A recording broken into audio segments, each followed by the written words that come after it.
അക്ഷരജാലത്തിലേക്ക് ഏവർക്കും സ്വാഗതം. ഞാൻ നിങ്ങളുടെ ഉമ ടീച്ചർ. നമ്മൾ ഇന്ന് +1 മലയാളത്തിലെ 2ാമത്തെ യൂണിറ്റിലെ 3ാമത്തെ അധ്യായമാണ് ചർച്ച ചെയ്യുന്നത്. കളവ് പോയ സൈക്കിളും കഴിഞ്ഞു പോയ കാലഘട്ടവും. ഒരു സിനിമയെക്കുറിച്ചും ആ സിനിമ നിർമ്മിക്കപ്പെട്ട കാലഘട്ടത്തെക്കുറിച്ചുമുള്ള ഒരു ലേഖനമാണ്. വിജയകൃഷ്ണൻ എഴുതിയതാണ് ഈ ലേഖനം. വിജയകൃഷ്ണൻ തിരക്കഥാകൃത്തും സംവിധായകനും എഴുത്തുകാരനും ഒക്കെയാണ്. അപ്പോൾ അദ്ദേഹത്തിൻ്റെ ഒരു ലേഖനമാണ് നമ്മൾ പഠിക്കുന്ന കളവ് പോയ സൈക്കിളും കഴിഞ്ഞു പോയ കാലഘട്ടവും. ബൈസിക്കിൾ തീവ്സ് എന്ന സിനിമയെക്കുറിച്ചുള്ള ഒരു നിരൂപണവും ആ കാലഘട്ടത്തെക്കുറിച്ചുള്ള വിശദീകരണവുമാണ് നമ്മൾ ഈ സിനിമയിൽ ഈ ലേഖനത്തിൽ കാണുന്നത്. ആ സിനിമയെക്കുറിച്ചുള്ള ഒരു നിരൂപണമാണ് ഈ ലേഖനത്തിലുള്ളത്. നമുക്ക് ലേഖനം നോക്കാം.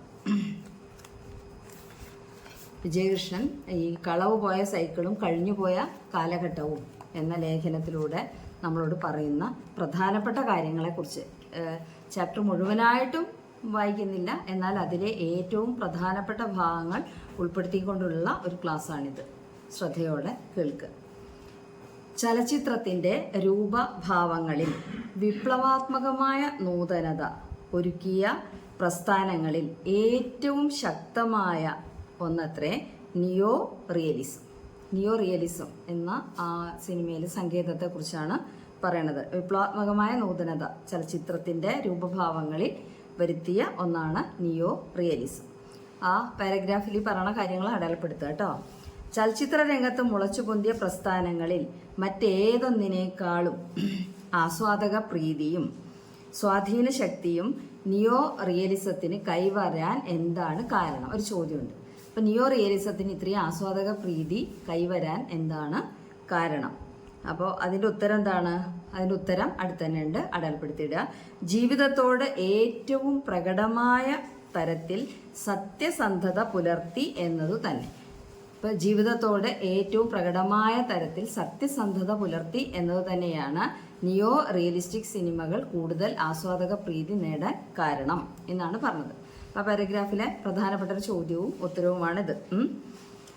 വർണ്ണപ്പൊലിമയുള്ള സ്വപ്ന സാമ്രാജ്യങ്ങളെക്കാൾ വാസ്തവികതയുടെ ദുഃഖ ഭൂമികകൾ നമ്മുടെ ആസ്വാദക മനസ്സുകളെ മഥിക്കാൻ പര്യാപ്തമാവുന്നു എന്നും അത് തെളിയിച്ചു. നിയോ റിയലിസ്റ്റിക് സിനിമകൾ തെളിയിച്ചു. അപ്പോൾ ഇതിൻ്റെ പ്രത്യേകതയാണ് ഇനി പറയണത്. താരതമ്യേന കുറഞ്ഞ നിർമ്മാണ ചെലവ്, പിന്നെ യഥാർത്ഥ മനുഷ്യരുടെ മുഖങ്ങൾ, പരിചിതമായ ജീവിത പരിതസ്ഥിതികൾ എന്നിവയൊക്കെ നവോന്മേഷമുണർത്താൻ പര്യാപ്തമായിരുന്നു താനും. അപ്പോൾ നിയോ റിയലിസ്റ്റിക് സിനിമകളുടെ സവിശേഷതകൾ എന്തെല്ലാം എന്ന ചോദ്യത്തിൻ്റെ ഉത്തരങ്ങളാണ് പറഞ്ഞത്. പ്രധാനപ്പെട്ട പോയിന്റുകൾ: താരതമ്യേന കുറഞ്ഞ നിർമ്മാണ ചെലവ്, യഥാർത്ഥ മനുഷ്യരുടെ മുഖങ്ങൾ, പരിചിതമായ ജീവിത പരിതസ്ഥിതികൾ.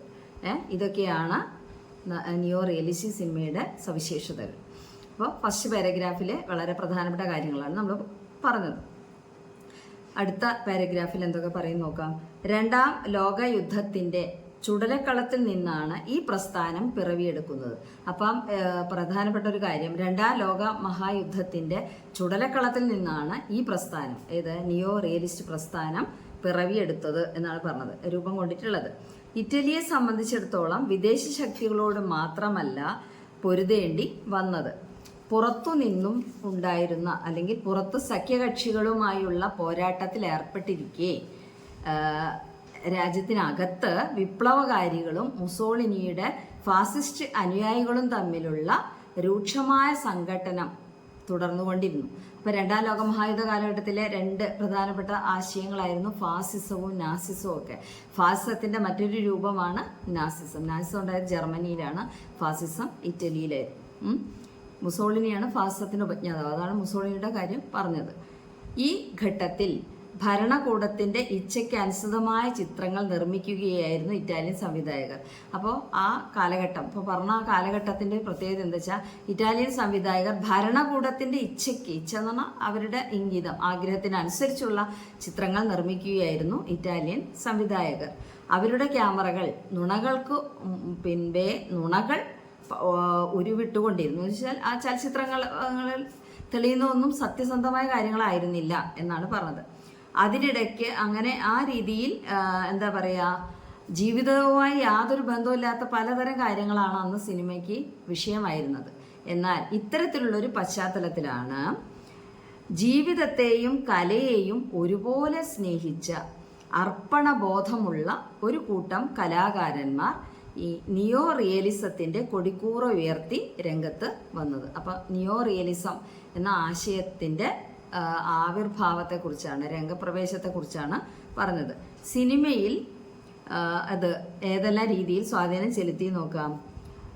സ്റ്റുഡിയോയുടെ 4 ചുമരുകൾക്കുള്ളിൽ നിന്ന് ക്യാമറയുമായി അവർ തെരുവിലേക്ക് ഇറങ്ങി. നിയോ റിയലിസ്റ്റ് ആശയം കൊണ്ട്, സങ്കേതം കൊണ്ട് നിയോ റിയലിസ്റ്റ് ആശയങ്ങളുള്ള കലാകാരന്മാർ എന്ത് ചെയ്തു എന്നാണ് പറഞ്ഞത്? സ്റ്റുഡിയോകളുടെ 4 ചുമരുകൾക്കുള്ളിൽ നിന്ന് ക്യാമറയുമായി അവർ പുറത്തേക്ക് ഇറങ്ങി, അഥവാ തെരുവിലേക്ക് ഇറങ്ങി. യുദ്ധത്തിനും പട്ടിണിക്കും ഇരയായവരുടെ ദൈന്യമെഴുന്ന ചിത്രങ്ങൾ, ദൈന്യതയാർന്ന ചിത്രങ്ങൾ ചായക്കൂട്ടുകളില്ലാതെ ക്യാമറയിലേക്ക് പകർത്തി. എന്ന് വെച്ചാൽ എന്താ പറയുക, ജീവിതത്തിൻ്റെ സത്യസന്ധമായ ആ ഭാവം എന്തായിരുന്നോ അവിടെ അന്ന് നടന്നിരുന്നത് അതെല്ലാം പകർത്താൻ അവർ എന്ത് ചെയ്തിട്ടുണ്ട്, ശ്രമിച്ചു. അഥവാ അവർ ധൈര്യപ്പെട്ടു.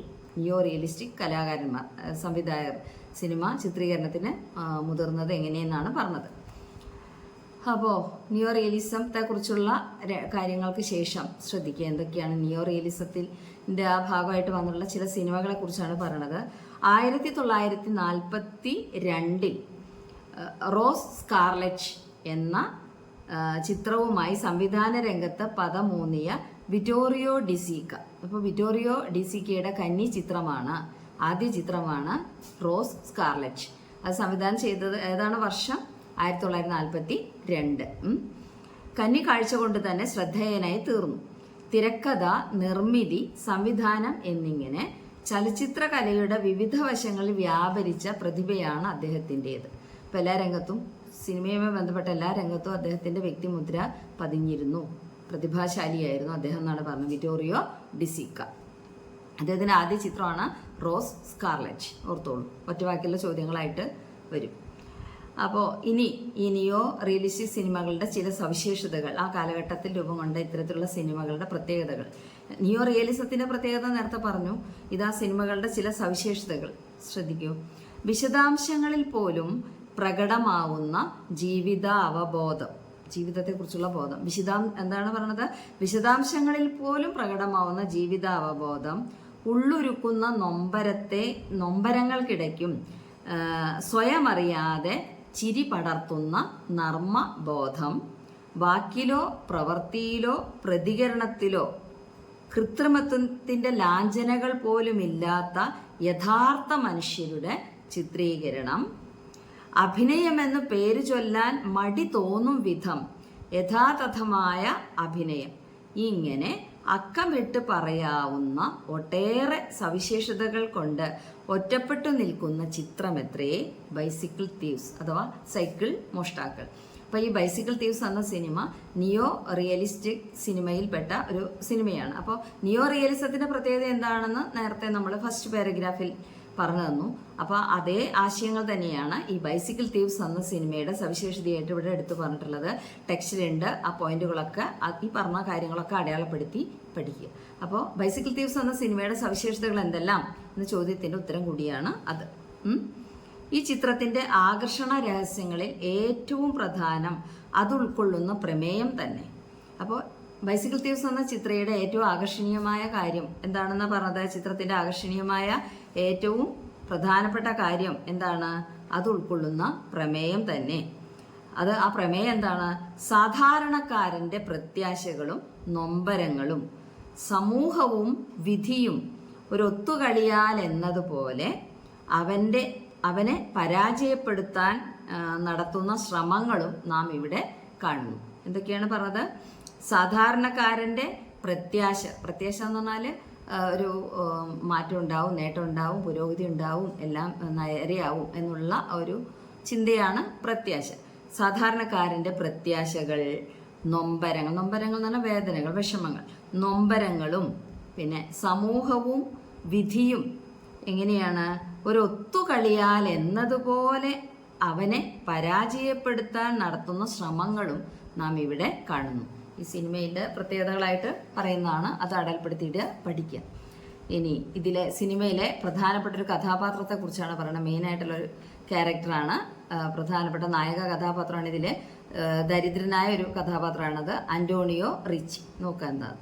ദരിദ്രനായ അന്റോണിയോ റിച്ചിയുടെ ജീവിതത്തിലെ ദൗർഭാഗ്യപൂരിതമായ ഒരു അധ്യായമാണ് ഡിസീക്ക ഈ കൃതിയിലൂടെ അനാവരണം ചെയ്യുന്നത്. ഏത് കൃതി? ബൈസിക്കിൾ തീവ്സ് എന്ന കൃതിയിലൂടെ അനാവരണം ചെയ്യുന്നത്. പണിയില്ലാതെ തെണ്ടി നടക്കുന്ന റിച്ചിക്ക് ഒടുവിൽ ഒരു പണി കിട്ടി.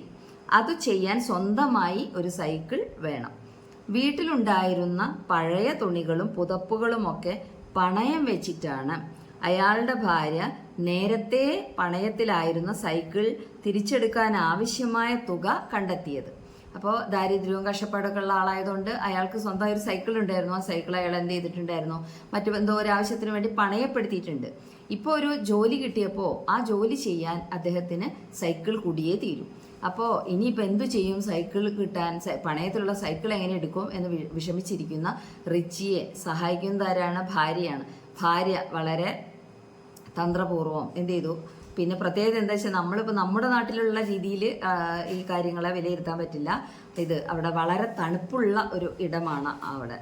അപ്പോൾ ഇറ്റലിയിൽ നടക്കുന്ന കഥയാണല്ലോ. അപ്പോൾ നല്ല തണുപ്പുള്ള ഇടത്ത് പുതപ്പുകൾക്കും വിരികൾക്കും ഒക്കെ വളരെ പ്രാധാന്യമുണ്ട്. അപ്പോൾ സ്വന്തമായി ഉണ്ടായിരുന്ന പുതപ്പും വിരികളും എല്ലാം പണയപ്പെടുത്തി നേരത്തെ പണയത്തിലായിരുന്ന സൈക്കിൾ തിരിച്ചെടുക്കാൻ ഭാര്യ റിച്ചിയോട് പറയുന്നു. അങ്ങനെ അയാളുടെ ഭാര്യ നേരത്തെ പണയത്തിലായിരുന്ന സൈക്കിൾ തിരിച്ചെടുക്കാൻ ആവശ്യമായ തുക കണ്ടെത്തി. പണി ആരംഭിച്ച ആദ്യ ദിവസം തന്നെ സൈക്കിൾ മോഷ്ടിക്കപ്പെട്ടു. അതാണ് റിച്ചി അങ്ങനെ വളരെ പ്രത്യാശയോടെ പിന്നെ ഒരു ജോലി കിട്ടി. ആ ജോലിക്ക് ആവശ്യമായ ഒന്നായിരുന്നു സൈക്കിൾ. സൈക്കിളും സംഘടിപ്പിച്ചു. അങ്ങനെ പോയിട്ട് എന്താണ്, ആദ്യ ദിവസം തന്നെ സൈക്കിൾ മോഷ്ടിക്കപ്പെട്ടു. സൈക്കിൾ തേടി നടന്ന് നിരാശനായപ്പോൾ റിച്ചിയും അവസാനം എന്ത് ചെയ്തിട്ടുണ്ട്? ഒരു സൈക്കിൾ മോഷ്ടിച്ചു. എന്നാൽ സമർത്ഥനായ മോഷ്ടാവല്ലാത്തതുകൊണ്ട് അയാൾ കയ്യോടെ പിടിക്കപ്പെട്ടു.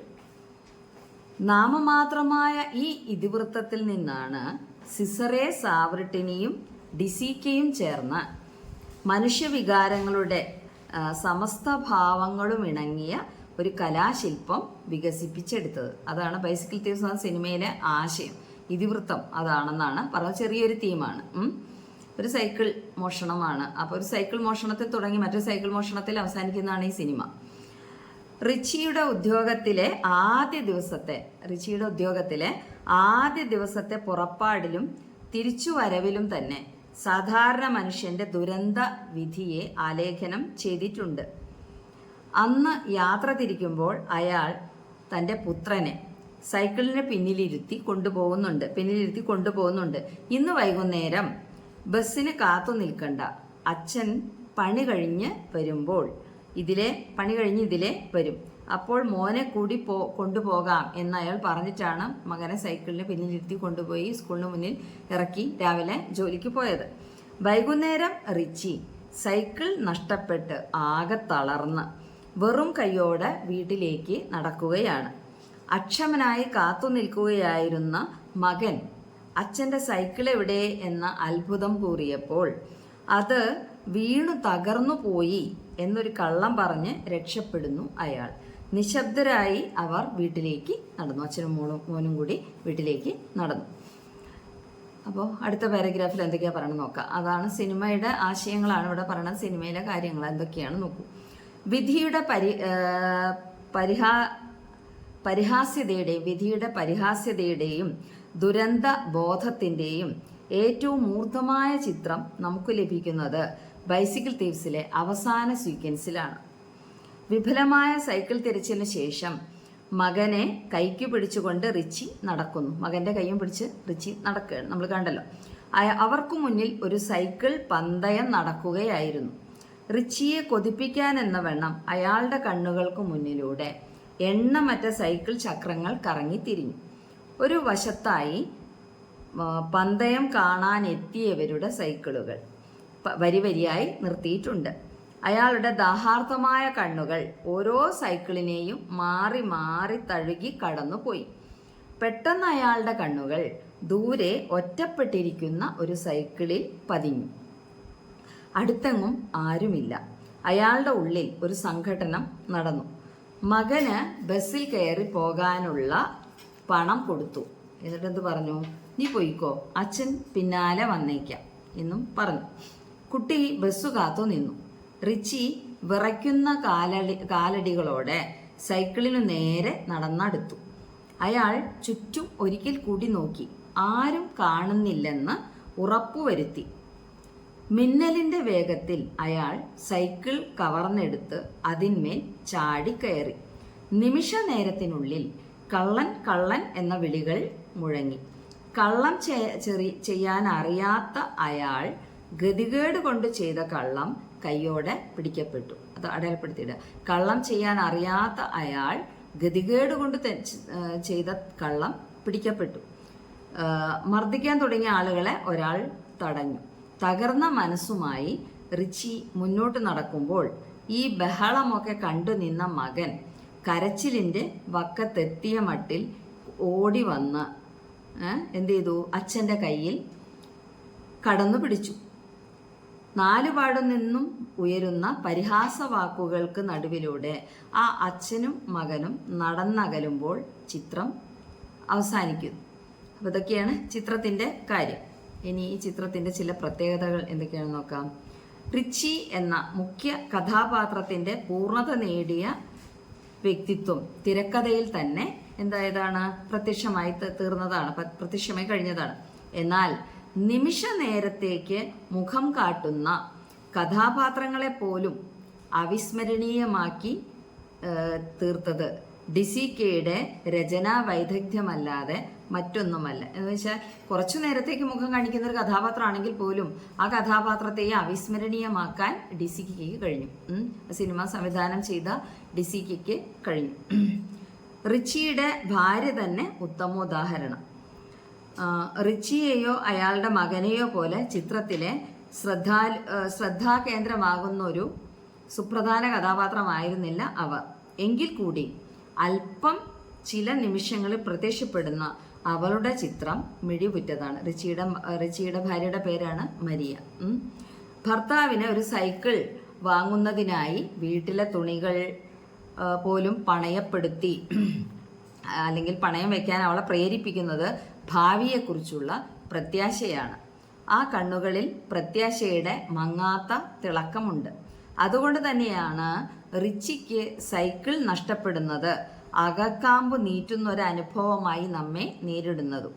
വൈകിട്ട് അച്ഛൻ്റെ സൈക്കിളിന് പിന്നിലിരുന്ന് വീട്ടിലേക്ക് മടങ്ങാമെന്ന മകൻ്റെ പ്രത്യാശയാണ് നൊമ്പരത്തിനാക്കം കൂട്ടുന്ന മറ്റൊരു ഘടകം. അച്ഛൻ്റെ സുഖദുഃഖങ്ങളിലെ നിതാന്ത പങ്കാളിയാണീ കുട്ടി. നഷ്ടപ്പെട്ട സൈക്കിൾ തേടി റിച്ചി അലയുമ്പോൾ കൊച്ചു കാലടികൾ കൊണ്ട് അയാളെ പിന്തുടരുകയാണ് അവൻ. ആ മകൻ. സൈക്കിൾ മോഷ്ടിക്കപ്പെട്ട അന്റോണിയോ റിച്ചി എന്ന ഹതഭാഗ്യനായ ഒരു വ്യക്തിയുടെ മാത്രം കഥയല്ല സൈക്കിൾ മോഷ്ടാക്കൾ. ചിത്രം തുടങ്ങുമ്പോൾ തൊട്ട് അത് അവസാനിക്കുന്നതുവരെ നാം കാണുന്ന ഒരാൾക്കൂട്ടം ഇതിലെ പ്രധാന കഥാപാത്രമാണ്. കഥാനായകന്റെ പ്രശ്നം തന്നെയാണ് ആൾക്കൂട്ടം എന്ന ഈ കഥാപാത്രവും പ്രതിഫലിപ്പിക്കുന്നത്. അപ്പോൾ എന്തെങ്കിലും ഒരു പണിക്ക് വേണ്ടിയിട്ട് ഉള്ള ഇൻ്റർവ്യൂവിന് പോയ സമയത്ത് അവിടെയുണ്ട് ആൾക്കൂട്ടം. പിന്നെ അതുപോലെ പണയം വെച്ച് സൈക്കിൾ എടുക്കാൻ പോയ സമയത്ത് അവിടെയുണ്ട് ആൾക്കൂട്ടം. അപ്പോൾ ഈ ആൾക്കൂട്ടത്തിൻ്റെ പ്രശ്നം തന്നെയാണ്, റിച്ചിയുടെ അതേ പ്രശ്നം തന്നെയാണ് ആൾക്കൂട്ടവും നേരിടുന്നത്. പിന്നെ നോക്കാം, നമുക്ക് ഈ ആൾക്കൂട്ടം അങ്ങനെ ഒരു അതേ പ്രശ്നം നേരിടുന്നുണ്ടെങ്കിൽ പോലും ആൾക്കൂട്ടത്തിൻ്റെ പ്രത്യേകത എന്താണെന്ന് അറിയോ? സ്വയം നിസ്സഹായത സഹിച്ചുകൊണ്ട് മറ്റുള്ളവരുടെ നിസ്സഹായതയെ പരിഹസിക്കുന്നവരാണ് ഈ കൂട്ടത്തിലുള്ളവർ എന്നതാണ് ആൾക്കൂട്ടത്തിൻ്റെ ഒരു പ്രത്യേകത. അപ്പോൾ ഏറ്റവും ഒടുവിൽ റിച്ചി സ്വയം ഒരു കള്ളനായി തീരുമ്പോഴും ആൾക്കൂട്ടം അയാളെ എന്ത് ചെയ്യുന്നുണ്ട്? വളയുന്നുണ്ട്. കള്ളൻ എന്ന് പറഞ്ഞാൽ വളയുന്നുണ്ട്. അപ്പോൾ റിച്ചിയുടെ വ്യഥകൾ ആൾക്കൂട്ടത്തിൽ പ്രതിഫലിക്കുന്നു എന്ന് പറഞ്ഞതുകൊണ്ട് അതാണ് പറഞ്ഞത്, റിച്ചിയും ആൾക്കൂട്ടവും ഒരേ ചേരിയിൽ നിൽക്കുന്നു എന്ന് അർത്ഥമില്ല. വാസ്തവത്തിൽ പലപ്പോഴും ആൾക്കൂട്ടം റിച്ചിയുടെ ശത്രുപക്ഷത്താണ് ഉള്ളത്. ആൾക്കൂട്ടം അയാളെ ഒറ്റപ്പെടുത്തുന്നു, പരിഹസിക്കുന്നു. അതുപോലെ ആക്രമിക്കാൻ ഒരുങ്ങുന്നു. തൻ്റെ സൈക്കിൾ നഷ്ടപ്പെട്ടു എന്ന് റിച്ചി പോകുമ്പോൾ അയാളെ സഹായിക്കാൻ ആരും എത്തുന്നില്ല. എന്നാൽ കള്ളനെ സഹായിക്കാൻ മറ്റു പലരും എത്തുന്നുണ്ട് താൻ. അതൊക്കെ സിനിമയിൽ നമ്മൾ കാണുന്നുണ്ട്. ആൾക്കൂട്ടത്തെ പോലെ തന്നെ ഈ ചിത്രത്തിലെ മറ്റൊരു കഥാപാത്രം എന്ന് പറഞ്ഞാൽ മറ്റൊരു പ്രധാന ഘടകമാണ് സൈക്കിളുകൾ. ഒരു സൈക്കിൾ സ്വന്തമായി ഉണ്ടായിരിക്കുക, അത് സുരക്ഷിതമായിരിക്കുക എന്നതാണല്ലോ സൈക്കിൾ മോഷ്ടാക്കളിലെ മർമ്മപ്രധാനമായ കാര്യം. അത് അടയാളപ്പെടുത്തുക. ഇക്കാര്യത്തിൽ എന്തുണ്ടായി അവസാനം?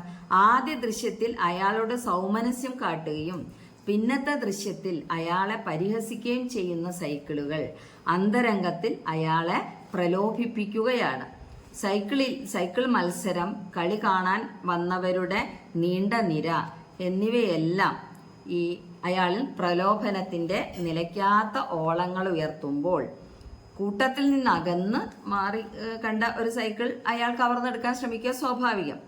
അപ്പോൾ ആവർത്തനത്തിൻ്റെ അസാധാരണമായൊരു താളം സൈക്കിൾ മോഷ്ടാക്കൾക്കുണ്ട്, ഈ സിനിമയ്ക്കുണ്ട്. ആവർത്തനത്തിൻ്റെ അസാധാരണമായൊരു താളം എന്ന് വെച്ചാൽ ഞാൻ നേരത്തെ പറഞ്ഞു, ഒരു സൈക്കിൾ മോഷണത്തിൽ തുടങ്ങുന്ന ചിത്രം മറ്റൊരു സൈക്കിൾ മോഷണത്തിലാണല്ലോ അവസാനിക്കുന്നത്.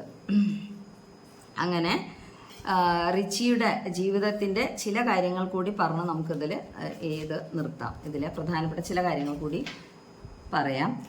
അന്ത്യരംഗത്തിൽ അച്ഛനും മകനും കൈകോർക്കുന്ന നിമിഷത്തിലും മരിച്ചിട്ടില്ലാത്ത പ്രത്യാശ തലമുറകളിലേക്ക് പകരുന്നത് നാം കാണുന്നു. അപ്പോൾ ഇതിലെ പ്രധാനപ്പെട്ട ഒരു ആശയമാണ് പ്രത്യാശ. സൈക്കിൾ മോഷ്ടാക്കളിൽ മറ്റെന്തിനേക്കാളും സുപ്രധാനമാണ് ഈ പ്രത്യാശ. എന്തെന്നാൽ തുടക്കത്തിൽ തന്നെ റിച്ചി ദമ്പതിമാരുടെ കാഴ്ചപ്പാടിനു മുന്നിൽ പ്രത്യാശയുടെ വാതിൽ കൊട്ടി അടയ്ക്കപ്പെടുന്നതിൻ്റെ ചിത്രീകരണമുണ്ട്. പണയം വെച്ച സൈക്കിൾ വീണ്ടും കിട്ടിയ ശേഷം റിച്ചി മരിയ എന്ന് പറഞ്ഞാൽ അദ്ദേഹത്തിൻ്റെ ഭാര്യ മരിയയെ തൻ്റെ ജോലി സ്ഥലത്തെ ലോക്കറുകൾ കാട്ടിക്കൊടുക്കുവാൻ വേണ്ടി എന്ത് ചെയ്യുന്നുണ്ട്? ജനലിലൂടെ പൊക്കി പിടിക്കുന്നു. അന്നേരം ആരോ ഷട്ടറുകൾ വലിച്ചു താഴ്ത്തിയിടുന്നു. അതിനാൽ റിച്ചി കാട്ടിക്കൊടുക്കുവാൻ ആഗ്രഹിച്ച സൗഭാഗ്യത്തിൻ്റെ കാഴ്ച മരിയയുടെ കണ്ണിൽ നിന്ന് മറയുന്നു. അത്തരത്തിൽ മറഞ്ഞുപോയ സൗഭാഗ്യത്തിൻ്റെ വീണ്ടെടുപ്പ് ചിത്രത്തിൻ്റെ ഒരു ദൃഢ പ്രതീക്ഷയാണ്. ഇവിടെ ആ പ്രത്യാശ എന്ന് പറയുന്നത് ആ മകനാണ്, റിച്ചിയുടെ മകൻ്റെ പേര്, ഈ ചിത്രത്തിൽ മകൻ്റെ പേര് ബ്രൂണോ എന്നാണ്. അപ്പോൾ ഈ മകൻ അച്ഛൻ്റെ കയ്യും പിടിച്ച് അച്ഛൻ്റെ കൂട്ടാളിയായി നടക്കുന്നു. അപ്പോൾ അവിടെ പ്രത്യാശ അവസാനിക്കുന്നില്ല എന്നുള്ള സൂചനയോടുകൂടിയാണ് ആ ചിത്രം അവസാനിക്കുന്നത്. അപ്പോൾ ഇതിലെ പ്രധാനപ്പെട്ട ചോദ്യങ്ങൾ നോക്കാം. ഒന്ന്, താഴെ കൊടുത്തിരിക്കുന്ന സൂചനകളുടെ അടിസ്ഥാനത്തിൽ സൈക്കിൾ മോഷ്ടാക്കൾ എന്ന സിനിമയെ വിശകലനം ചെയ്യുക. ഫസ്റ്റ് ക്വസ്റ്റ്യൻ ആണ് ആൾക്കൂട്ടം. നേരത്തെ പറഞ്ഞ ആൾക്കൂട്ടത്തെ കുറിച്ച് അതിൽ അടയാളപ്പെടുത്തിയ കാര്യങ്ങൾ ഓർക്കുക. അതുപോലെ സൈക്കിൾ നൽകുന്ന അർത്ഥസൂചനകൾ, അത്തരം കാര്യങ്ങളൊക്കെ ഉൾപ്പെടുത്തിയിട്ടൊരു എസ്സേ ക്വസ്റ്റ്യനാണ്, ഒരു ഉപന്യാസപരമായ രീതിയിലുള്ളൊരു ചോദ്യമാണത്. പിന്നെ രണ്ടാമത്തെ ചോദ്യം വളരെ ഇമ്പോർട്ടൻ്റ് ആണ്. സൈക്കിൾ മോഷ്ടാക്കളിൽ മറ്റെന്തിനേക്കാളും പ്രധാനമായിരിക്കുന്നു പ്രത്യാശയാണെന്ന് വിജയകൃഷ്ണൻ നിരീക്ഷിക്കുന്നു. ചിത്രത്തെ വിശകലനം ചെയ്ത് നിങ്ങളുടെ നിലപാട് വ്യക്തമാക്കും. അപ്പോൾ നമ്മൾ ലാസ്റ്റ് പറഞ്ഞ ആശയങ്ങളൊക്കെ വെച്ചിട്ട് എഴുതുക. പ്രത്യാശയാണ് ഇതിലെ പ്രധാനപ്പെട്ട ഒരു ഘടകം. പിന്നെ നമ്മൾ കഴിഞ്ഞ അധ്യായത്തിൽ പഠിച്ചതാണ് OK ജോണിയുടെ ഏതാണ് സിനിമയും സമൂഹവും. ആ രീതിയിൽ ഒരു ചോദ്യമുണ്ട്. OK ജോണി ജനപ്രിയ സിനിമകളുടേതായി നിരീക്ഷിച്ച സ്വഭാവങ്ങളിൽ നിന്ന് സൈക്കിൾ മോഷ്ടാക്കൾ വേറിട്ട് നിൽക്കുന്നത് എങ്ങനെ ചർച്ച ചെയ്യുക. അപ്പോൾ അത് നേരത്തെ ആ അധ്യായം എടുത്തപ്പോൾ പറഞ്ഞ കാര്യങ്ങൾ, ആശയങ്ങൾ നോക്കുക. അത് വെച്ചിട്ട് നമ്മളിപ്പോൾ പഠിച്ച ബൈസിക്കിൾ തീവ്സ് എന്ന സിനിമയെക്കുറിച്ച് അല്ലെങ്കിൽ സൈക്കിൾ മോഷ്ടാക്കൾ എന്ന സിനിമയുടെ വിലയിരുത്തലും മനസ്സിലാക്കുക. അപ്പോൾ ഈ 3 ചോദ്യങ്ങൾ വളരെ ഇമ്പോർട്ടൻ്റ് ആണ്. അതൊക്കെ മനസ്സിലാക്കുക. അപ്പോൾ ആദ്യം ടെക്സ്റ്റ് നന്നായിട്ട് വായിക്കുക. എന്നിട്ട് ഞാൻ ഈ പറയുന്ന ആശയങ്ങൾ കേട്ട് കഴിഞ്ഞാൽ നിങ്ങൾക്ക് കൂടുതൽ എളുപ്പത്തിൽ കാര്യങ്ങൾ മനസ്സിലാവുകയും എല്ലാ ഉത്തരങ്ങളും ശരിക്കും എഴുതാൻ പറ്റുകയും ചെയ്യും. അപ്പോൾ ആരും മറക്കാതെ ടീച്ചറുടെ ഈ ചാനൽ അക്ഷരജാലം എന്നുള്ള ചാനൽ സബ്സ്ക്രൈബ് ചെയ്യുക, ഷെയർ ചെയ്യുക. ഓക്കെ, അടുത്ത ക്ലാസ്സിൽ കാണാം.